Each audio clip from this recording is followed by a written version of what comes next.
Welcome to Distribution Talk with Jason Bader, the show where we dive into the stories, struggles, and solutions from business owners and thought leaders in the wholesale distribution market. Hey friends, Jason here. In this episode, I had the opportunity to speak with Jim Daniels, President and Chief Operating Officer of Midstate Sales. Midstate is a 52-year-old hose and fitting distributor based in Columbus, Ohio. Jim is one of those leaders who's constantly looking at where they are today and where they need to be in the future. Making a strategic plan is great, but the only way you get to realize these plans is by focusing on your bench of talent. Just like his mentor groomed him for a leadership position, Jim is heavily focused on making sure that newer people in the organization have an opportunity to learn from leaders in his company. Succession isn't confined to the top position of the org chart. Every key role in the organization should have an active succession plan and look for rising stars to eventually take that position forward. I really enjoyed Jim's insights, and I hope you do too. This episode is brought to you by HMI Performance Incentives. Many of us carry credit cards that accumulate points for purchases, or if you're like me, I have the 31 flavors of airline and hotel loyalty memberships. In today's economic environment, distributors need to invest in innovative sales and marketing strategies. Whether you're targeting a new market segment, territory, or just looking to enhance the spend with existing customers, HMI can help you design a program to fit your specific needs. You can learn more about HMI performance incentives at www.hmiaward.com or connect with them on LinkedIn at HMI Performance Incentives. Be sure to let them know you heard about them from me, Jason Bader, on the Distribution Talk podcast.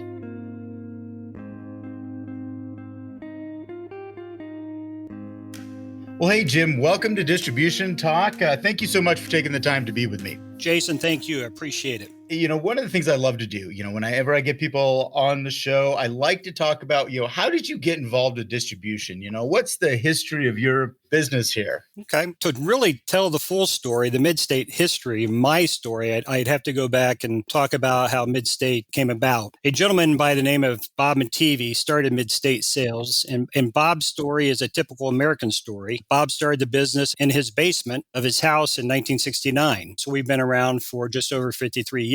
Bob's background was in aircraft fittings with a company called Teledyne Lanier. At the time, his sales territory included Columbus, Ohio. Columbus has the DCSC is here, the Defense Construction Supply Center. And so he had a lot of appointments. He spent a lot of time in Columbus selling aircraft fittings to the DCSC. When he finally started to settle down and decided he wanted to open his own business, he chose Columbus, Ohio. Like Central Ohio, thought there was a lot of opportunity here. When I came onto the scene, I started at Midstate in 1992.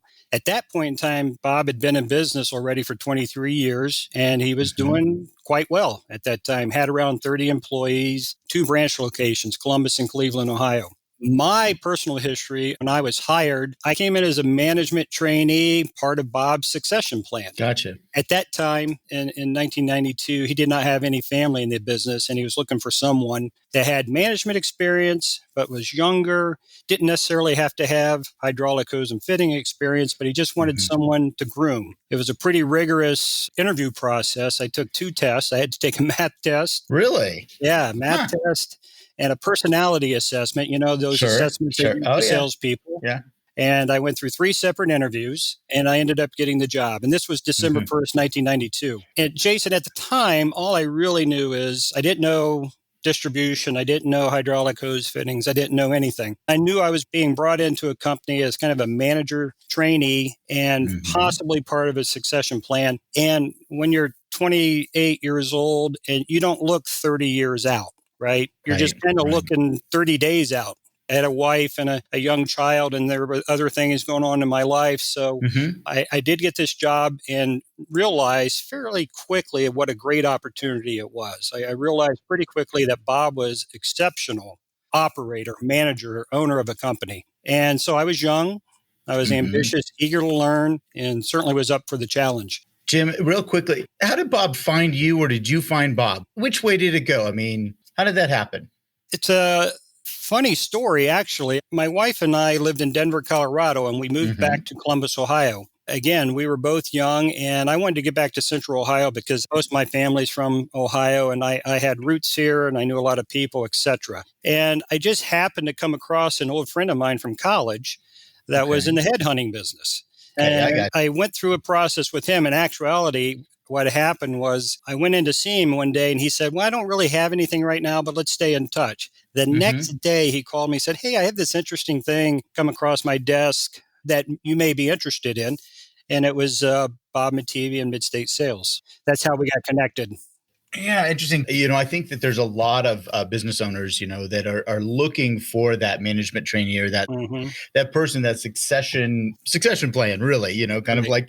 like, Bob was probably eyeing you as a possibility for that they don't really know how to go hunt for that. They don't Right. know how to find that person. Where do you look? And so no, I was just curious how that came about for you. Sure. The best case scenario, I think, is if you have someone on staff, right? Of course. Yeah, absolutely. For That you sure. necessarily didn't hire them for that role, but they've come up through the ranks. Maybe they've done exceptional, they've been promoted, or they've taken other job Mhm. responsibilities. They show some leadership qualities. And if you have that person on staff, those people you need to identify Yeah. fairly quickly and start to not necessarily groom them to be president of the company, but groom them for leadership roles within the company down the line. Well, and I think that's the greatest part about privately held distribution. And people can come into these organizations not really knowing, what the role is going to be. And they start Right. out, and hard work and perseverance is rewarded in these organizations, that Absolutely. people identify, this potential candidate as they show themselves. And that doesn't necessarily have to mean that there's a formal education behind them. It's, I want to work hard, I want to learn. And very quickly, somebody realizes you've got a shining star on your hands. Right, right. And as I came into the business, I started in the warehouse. I worked some jobs in the warehouse. I moved up to customer service for a couple of Mhm. years. I went out to outside sales for a couple of years. I came back inside. I was a marketing manager slash Mhm. sales manager. And then you get to a point where you're wearing all these hats, right? Within Sure, an sure. independent distribution company, you start wearing all these hats, and it grew into an operations manager type role. Then we kind of got serious about the mentoring program, and we spent a lot of Mhm. one-on-one time together with Bob and trained me on the nuance of all these positions that I held, but Mhm. all the things that he felt were important that somebody who had been in the business for 30 or 40 years, they have that unique insight to those types of positions. And so around 2009, I was made president of the Mhm. company. And right now we have 80 employees and 4 branch locations. A big part of it is the mentoring that I received from Bob, and, Yeah. and very fortunate and grateful. One thing that you kind of alluded to and you just talked about there is that progression, that kind of natural progression. You started in the warehouse, you probably drove a vehicle or two Mm. and, wound up coming inside. And then as I've seen these companies over the years, as I grew up in family distribution business. And, I held all the same positions, that you're talking about, that there is that natural progression, that there is this kind of unwritten progression. I'll put it that way. At least it Right. was when I started in. Well, that's something that is very important for a company to identify. What is your progression?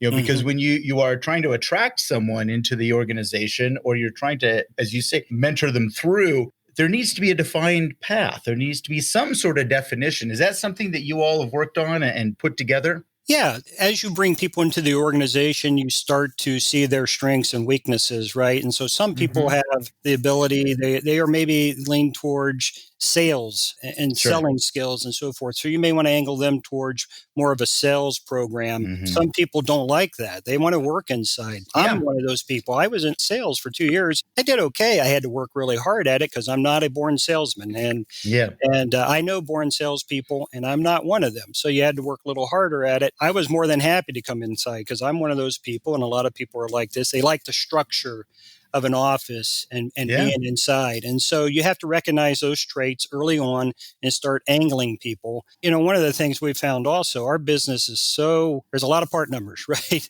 And a lot of Right. businesses Sure. are Sure. like this. And there's a level of specificity required, attention to detail, like on our Yeah. purchasing side, right? And so you have to Mm-hmm. look for people in certain parts of the business and identify those core roles and the KPIs involved with those Yeah. roles and find people that fit those. And Jim, I was like you. I struggled at outside. I did it. It was a very forced situation for myself. Very much so. And I didn't thrive in that environment. I tended to be more towards an operations side and specialize more in roles of purchasing and operational side and logistics. But I think that it is interesting that you said that you've got to look for these different personality types, really. Because there are, and you said you've met salespeople, you've met that personality type, and they have a very specific set of characteristics that makes them really great at what they do.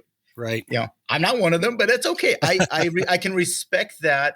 And I like to have those people in my organization who want to wake up every morning and go lop off heads. That's charge down the field with a broadsword and start and going for it. But again, I guess my question for you is identifying those personalities. You mentioned testing in your hiring process. Do you all use that today? We do on the sales side when we're hiring salespeople. We do the assessment, personality assessments, just to get a gauge for the skills that they have. Salespeople, for me and my experience, are probably the most difficult to hire for because sometimes you get sold, right? And, absolutely. Oh, yeah. And that happened. And so personality assessments are really good because it kind of separates out that a little bit. And the best salespeople that I've met over the years and that I've been able to identify are the ones that listen the best, right? They're great listeners and great at listening and responding and kind of cutting through all the nuance, all the stuff that's happening around and getting to the point and helping the customer. So, I would say that would be the case. Absolutely. I would agree with you that, again, that quality of listening. And I think that's really an interesting, I've worked with different clients over the years that have developed profiles through a company. And one particular one, it was really kind of interesting that I happened to sit in on the presentation. I was speaking at their company meeting later, and I got an opportunity to sit in and listen to in this case, it was predictive index. There's a bunch of them out there, but they had identified 5 key areas that they were grading their salespeople on. And, one was opening relationships, closing, demonstration, et cetera, et cetera. I don't remember all 5.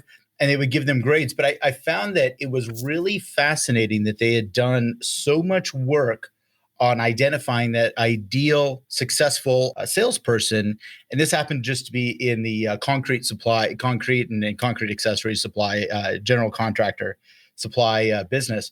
But it was just fascinating, when you looked at the individuals, how they scored, you're like, wow, that's pretty spot on. It was pretty fascinating. As you do those assessments and you make these hires over the years, you're right. It is pretty interesting to see if they actually follow up with what the assessment tells you. These assessments in these different companies are all over the place, and there's a bunch of different styles or types of assessments at this point in time. So it is very interesting. We've had salespeople that have not done well on the assessment, and we took the leap and they've done really well in the field of sales. And we've had the opposite situation. People have done really well on the assessment, but for whatever reason, when they get out into the field and they get in front of people and they have to manage relationships and manage the customer relationship as well as the operations, the warehouse relationship, they don't necessarily succeed. Right. Obviously, those things are not foolproof. They're not perfect indicators. But I think one of the things I love about assessments, and I wish that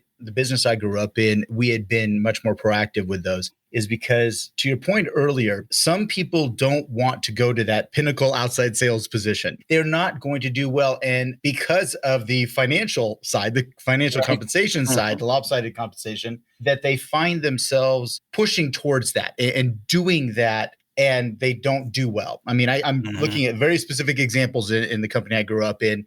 Fantastic on the inside. Their customer service skills were outstanding, and they were organized. They could, and they could see data, and they had attention to detail, as you talked about earlier. And then because of the way that we had our compensation and our hierarchy structure, that they wound up trying to push themselves into outside sales and blew up. It just didn't work out well. And then it was really too much of an ego hit to come back into the inside. And we lost an outstanding person. And so I really wish I could assess that early on and see if I could do it.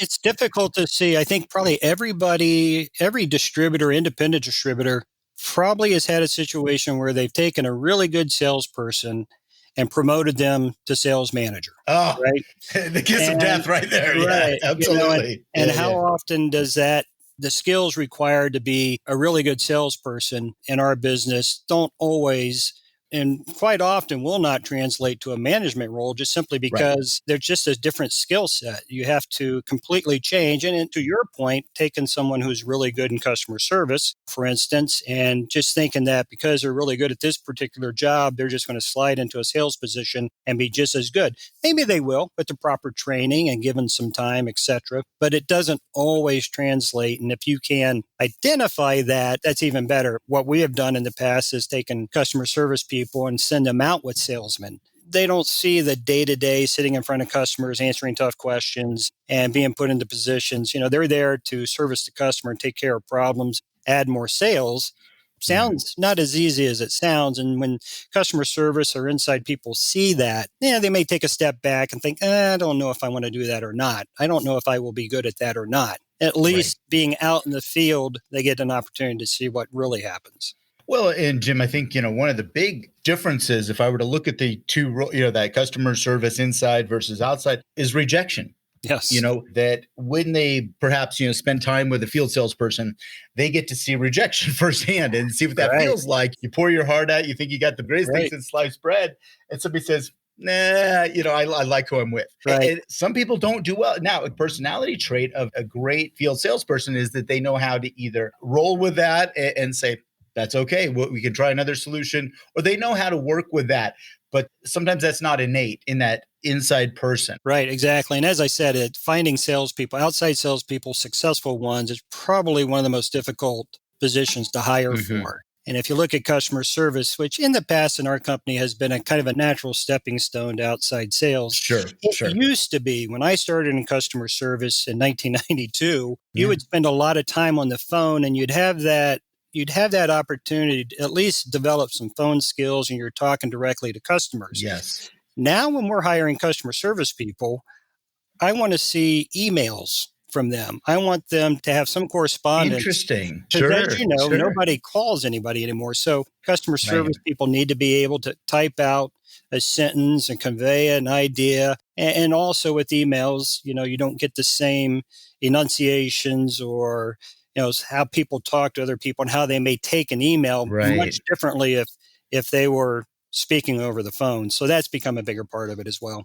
See, now, Jim, I've got a great argument to talk to my son about grammar and being able to, complete a sentence and write articulately. My gosh. That's really it's funny. It's become such a big deal because we've seen emails. They don't put capital letters or grammar or punctuation or what have you. And I'm still one of those old timers, right? Even in my text messages, I'm putting commas and question marks and all that stuff. So I guess it's a generational thing to a certain point. But I think so. That's so funny. I read something that you can tell the age of a person if they use two spaces after a period or one space. Right, exactly. And it's really funny. Yeah. That's a crack up. Yeah, I do absolutely agree. I think that it is a skill to try to identify those people and to really create a career path for both sides. Because I think that it was always very frustrating to me that, people would top out at a certain area because they chose not to go into field sales. That always was a frustration for me growing up. I mean, from my 20s, that was just something I saw in our organization I really hated. And so today I try to help people look at how do we mentor people or how do we help them get into these operational roles? And as you said, into purchasing.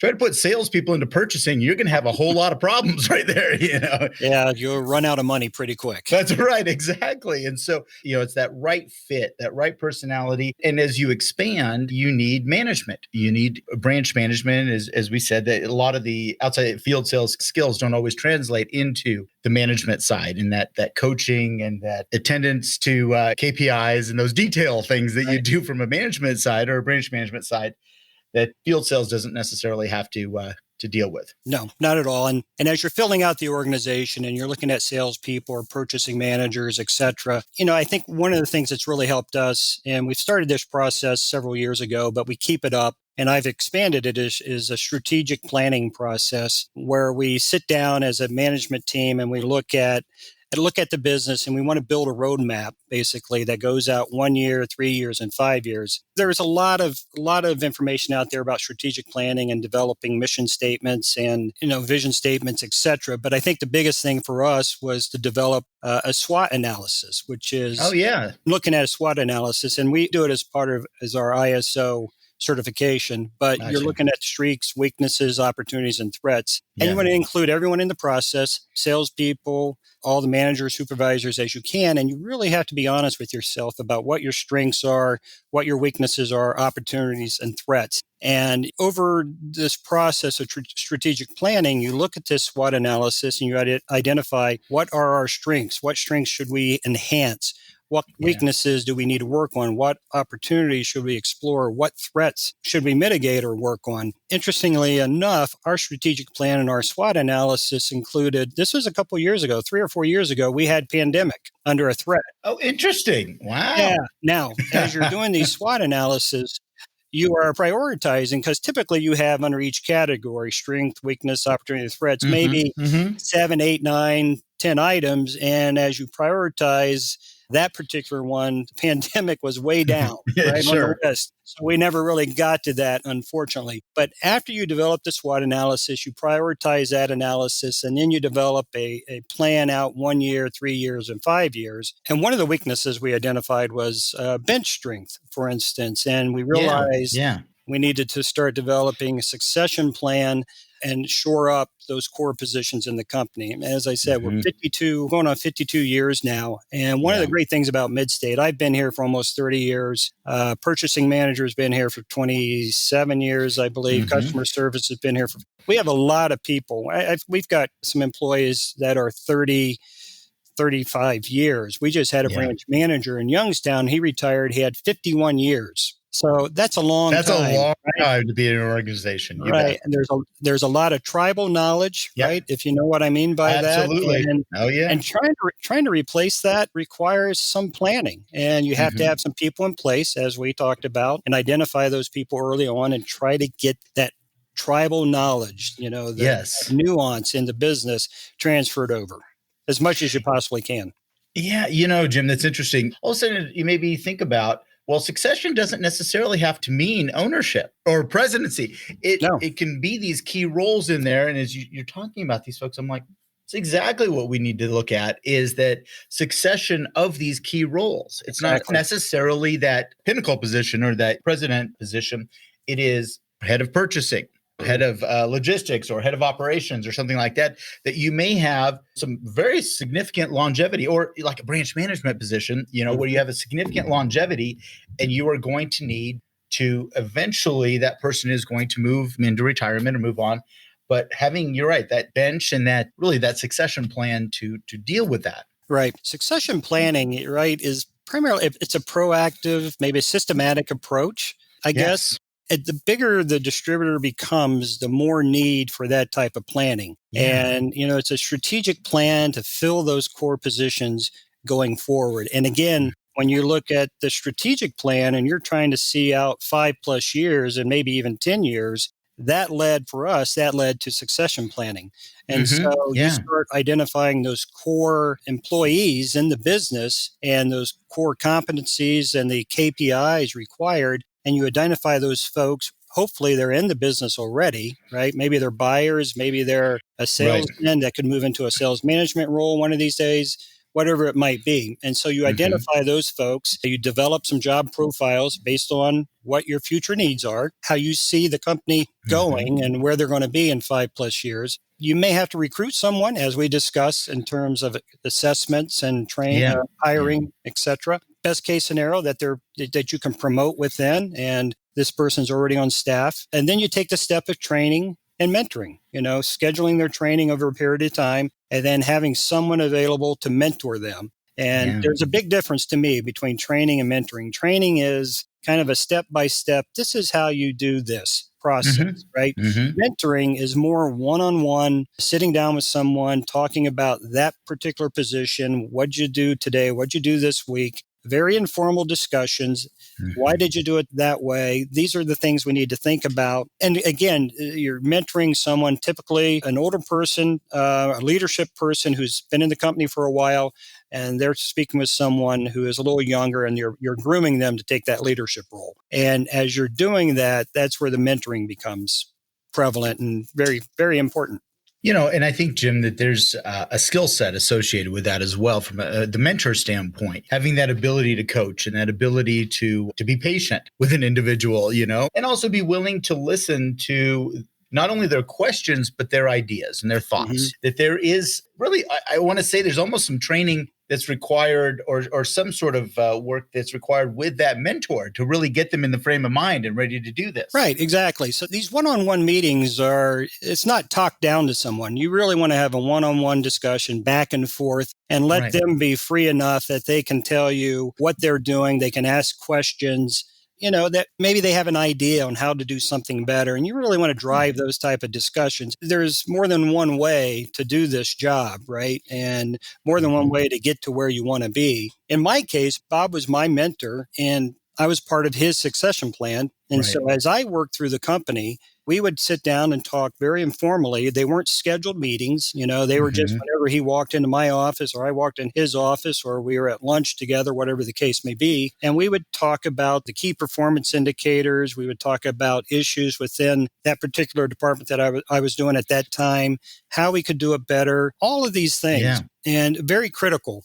And I think independent distributors more so than anybody else. And I'm talking about the single owner distributors or single location distributors or multiple location distributors for that matter. They don't have access to human resource departments. They don't have a bunch of middle managers that, are working all over the country and can be transferred and moved about and so forth and so on. So you really have to look at it. And we have really had to look at it and just focus on the people we have inside and mentor the people that we have identified as potential successors and potential with future leadership roles within the company. So it is interesting looking at that succession and how you develop those conversations and how you develop that. Several years ago, I was working with a flooring distributor, and their general manager, of 32 years, he was retiring, and he was going to be retiring in 9 months. And it was the main concern of the organization was, how do we get that body of knowledge? How do we get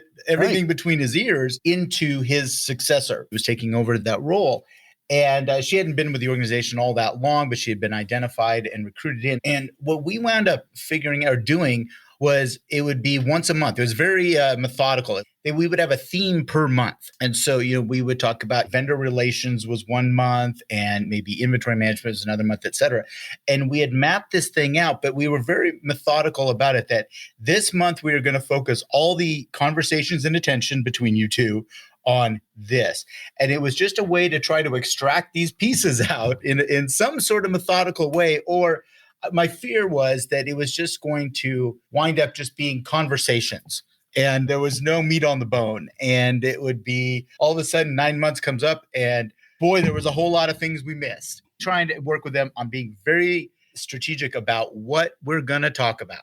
Right. I think as the mentor, you have to have that checklist of things that you want to get done, right, with this particular person. I always felt like when I met with Bob and when I was going through that process myself, those one-on-one, spur-of-the-moment conversations that we would have about something that was very specific. He would catch me out on the floor in the warehouse, right? And we would stop and he would ask me about this and ask me about that. I didn't realize it at the time, but I realize it now. And as I'm going through this process, I have a mentee, I have that checklist of things to do or things I want to relay or transition to this person. And they come up in different situations, right? Sure. Oh, this happened. So let's take a look at this and let's relay this transition, this piece of information and do it rather informally, but I'm getting things off my checklist. And I really like the informal way of doing it because if I had a checklist and I was just saying, hey, come on in, let's sit down and talk about this, but it wasn't applied to a specific situation that day, maybe it doesn't sink in. But if I catch a specific situation happening and I'm able to sit down, hey, let's talk about this that's happened with this product, this customer, this meeting, this situation, then I think it carries more weight. The other thing about mentoring and grooming people for leadership roles, I don't think you want to force the issue. I'm not going to try to force the issue. When he's Hmm. ready, we'll know he's ready, right? Yeah. It's not okay, we got to get this done in a year. So we got this checklist of all this stuff. The more interesting thing, too, that's happened to me recently is how much that I have in my head about, about this, about everything that goes on. Sure. If I Sure. would have sat down and tried to write out a checklist of everything I need to pass along to a mentee, there's no way I could do that. I mean, there's stuff popping up today that I look back on my computer, I have in files from 15 years ago. Oh, yeah, we that's right. We did an ABC analysis in Yeah. 2007, and this is something maybe we want to talk about and look at again, and we talk about it. And those are the types of things that have been really beneficial. Yeah, it is. It is kind of fascinating sometimes when you think, man, I kind of know a little bit about a lot of things. Yeah, There's a lot of stuff, a lot of tribal knowledge. sure, And it's sure. not just me, Jason. I would say probably all of our managers in the company probably would say the same thing over a period of Yeah. time. If they start writing out everything they do and know, I think it would be a lot of information. Fill up volumes and volumes Volumes longhand. of information. Yeah. Yeah. Interesting. Interesting. Well, one thing I wanted to touch on, Jim, is that you've also, besides, mentoring this individual, you created your own succession plan. You've also spent time and contributed back to your trade associations and to your buying groups and those external organizations that have helped the success of your organization. So, I know that you're involved with NAHAD. Tell me a little bit about how that process is and why you did that. Why did you get involved? Well, NAHAD, great organization. Right now, I'm going on my 4th year being on the NAHAD board, which is a little unusual. We got extended a year because of the pandemic.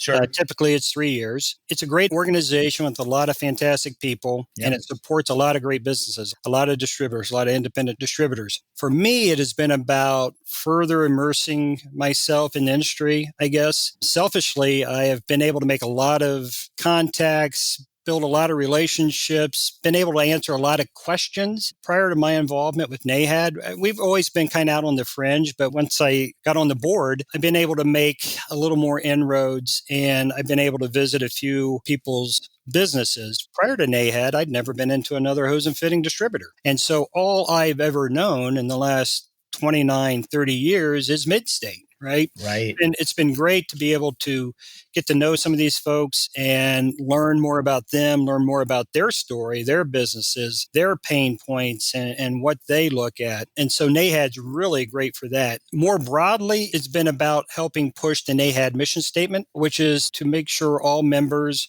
are successful and have all the resources necessary to be successful in their own business. I'm also a member of the Standards Committee, which really focuses on hose safety via the Hose Safety Institute. And hose assembly safety is huge with NAHAD, and it's very important, very critical. I've met so many people that have helped me with my business and personal growth. And in a way, Jason, NAHAD is a mentoring program, right? Yeah, absolutely. Same idea as a mentee. Yes. You're going out and looking for mentors, if you will, on different subject matters. And again, these people are in the same geographies, same products, same types of business. They all have the same pain points. And it's been really great in that regard. When the pandemic started, the first people that reached out to me and the first people I reached out to were the other NAHAD members that I've gotten to know, developed some relationships, and we were able to bounce some ideas off. What are you guys doing? How are you handling this, etc.? And that was invaluable at the time. So it's been a great organization. Yeah, I grew up in my trade association as well, and I spent time on the board, and the relationships built through that are some that I will carry on, throughout my career. I mean, that's a huge piece. And, several of the people I've interviewed on this show are people that I served on the board with, back in the early 2000s, that, we've maintained these relationships and friendships. And as you said, I think what's always been amazing to me is that, yes, we sell the same things and sometimes in the same neighborhood, but people are so willing to say, sure, how can I help you? And that's just absolutely refreshing. I think sometimes people, have a fear of getting involved with these organizations because they think they're going to have to share, my secret sauce. It's like, well, how secret is your sauce, my friend? Right. Yeah, I think, and we were a little bit like that company. Yeah. Our experience with NAHAD, we really didn't get involved till probably 8, 9, 10 years ago. And obviously NAHAD's been around much longer. And we were one of those companies that we would like to stay off everybody's radar screen. Right. Yes. We just tended to do our own knitting and we did what we did. And we didn't really invite a lot of people into the business. I changed that a little bit when I took over as president in 2009. And NAHAD was one of the first things that I wanted to get involved with because I could see the value of that, the value of the relationships and the value of getting to know the suppliers better and building those relationships as well. Molly Mullins, who runs NAHAD, does a great job. Her team is fantastic. And, Indeed, yeah, it's been a very beneficial relationship. I'm happy to be part of it. Yeah, I've had a great relationship with Molly over the years. And as I shared with you before, the Thompsons previously, it's always been a great organization to be around and frankly supported my career as well. When I left my family business, they've been absolutely fantastic to me. I think what's interesting is smaller entities, smaller companies, I think often they don't feel like they can serve on the board or they can, raise their hand and be a part of. And I think that's just such a mistake, that most of the people I've spoken with and people that I knew on the board were not big companies at the time they served, but they became bigger because they got involved and their profile went up and people helped them. And yeah. The value of NAHAD for smaller distributors is tremendous. And I would encourage anyone who's interested in being part of NAHAD or being on the board or serving on the committees in particular, raise their hand. Come find me at the next NAHAD meeting in Miami, I might add. Find me at the next NAHAD meeting and we can talk about it. We can discuss it and how they can go about becoming more involved. And NAHAD is undergoing not a restructure, but taking a look at the committee structure that we have that's underneath the board right now. And so we are looking at the committees and I'm sure we'll be going out and looking for more committee members because that's a great way to be involved. And it's also a good place to test whether you want to be more involved, if you want to step up to the board or not. So I would encourage everyone to be involved, at least be a part of NAHAD, be a member of NAHAD, go to the expo, be part of a committee, and even eventually maybe a board member. Sure. And too small is not it. That's not it at all. Yeah. I mean, and, again, as I transitioned away from, my silo of my construction supply background, realizing all these different vertical markets all have a trade association and some have a lot of structure, some have little structure, but there's always a place for you to make a difference inside this. And so that's what we're here for. Yep, absolutely. Well, hey, Jim, such a pleasure to speak with you. And thank you for sharing this mentorship. I mean, I think sometimes it really, I had it kind of narrowed down too far. And I think the mentorship can really be in not only many roles in the organization, but is that business to business mentorship and some of those aspects. So really, thank you so much for sharing that. I appreciate that. Well, Jason, I really appreciate your time. I'm happy to be here.